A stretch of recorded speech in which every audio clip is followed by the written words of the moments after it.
మాజీ ప్రధాని రాజీవ్ గాంధీ వర్ధంతి సందర్భంగా కేబీహెచ్పీ కాలనీలోని రాజీవ్ గాంధీ సర్కిల్లో మాజీ కేంద్ర మంత్రి సర్వే సత్యనారాయణ మేడ్చల్ డీసీసీ అధ్యక్షులు సింగిరెడ్డి హరివర్ధన్ రెడ్డి నివాళులర్పించారు. దేశం కోసం ఎన్నో అభివృద్ది కార్యక్రమాలు చేపట్టి చివరికి తన ప్రాణాన్ని కూడా త్యాగం చేసిన మహానీయుడని సర్వే సత్యనారాయణ అన్నారు.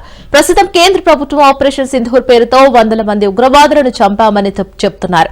కానీ చనిపోయిన వారి ఫోటోలు విడుదల చేయకపోవడం బీజేపీని ప్రజలు నమ్మలేకపోతున్నారని అన్నారు. రాహుల్ గాంధీ ప్రధాని అయినప్పుడే భారతదేశం అన్ని విధాలుగా ముందుకు వెళుతోందని అభిప్రాయపడ్డారు.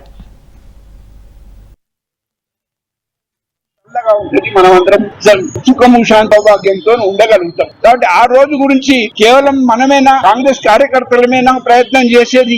ఇవాళ మొత్తం యావత్ భారతదేశంలో ఉన్న ప్రజానీకం, ఈ దేశంలో తిన్న ప్రతి బిడ్డ 140 కోట్ల ప్రజానీకం అంతా కూడా రాహుల్ గాంధీ గారి నాయకత్వం వైపు చూస్తున్నారు. రాహుల్ గాంధీ ఎప్పుడు ప్రైమ్ మినిస్టర్ అవుతాడో, మరి ఎప్పుడైతే రాహుల్ గాంధీ ప్రైమ్ మినిస్టర్ అయితే ఈ బీజేపీ ఎన్డీఏ నరేంద్ర మోదీ అమిత్ షాల ఒక శని అనేది మనం పారదోలం అవుతాము. కాబట్టి ఆ రోజు గురించి ఎదురు చూస్తున్నాము. ఇప్పుడు ఎలక్షన్ వచ్చినా కాంగ్రెస్ గెలిచే పరిస్థితి. ఇంతకు ముందు కూడా కాంగ్రెస్ గెలుస్తూనే వచ్చింది. దురదృష్టం ఏంటంటే ఈవీఎంస్ అన్ని వాళ్ళ చేతిలో ఉండుట్లా ఈవీఎంస్ ను వాడుకొని ఈనాడు పెత్తనం చెలాయిస్తున్నారు, అధికారంలో కొనసాగుతున్నారు. కాబట్టి ఈవీఎంలు పోవాలి, బ్యాలెట్ పేపర్ రావాలి. మరి అదే విధంగా స్వేచ్ఛా స్వాతంత్రంతో ప్రజలందరూ ఎన్నికల్లో పాల్గొని గాంధీని ప్రధానమంత్రిగా చూసి మరి దేశాన్ని అభివృద్ధి పథంలో నడుపుతూ ఆ మంచి రోజు గురించి మనం అందరం ఎదురు చూద్దాం. ఈనాడు నిజంగా రాజీవ్ గాంధీ గారి ఆత్మకు శాంతి కలగాలి అని మనం నివాళులు అర్పిస్తున్నాము. కుకుటపల్లి నియోజకవర్గంలో రాజీవ్ గాంధీ గారి యొక్క 34వ వర్ధంతి సందర్భంగా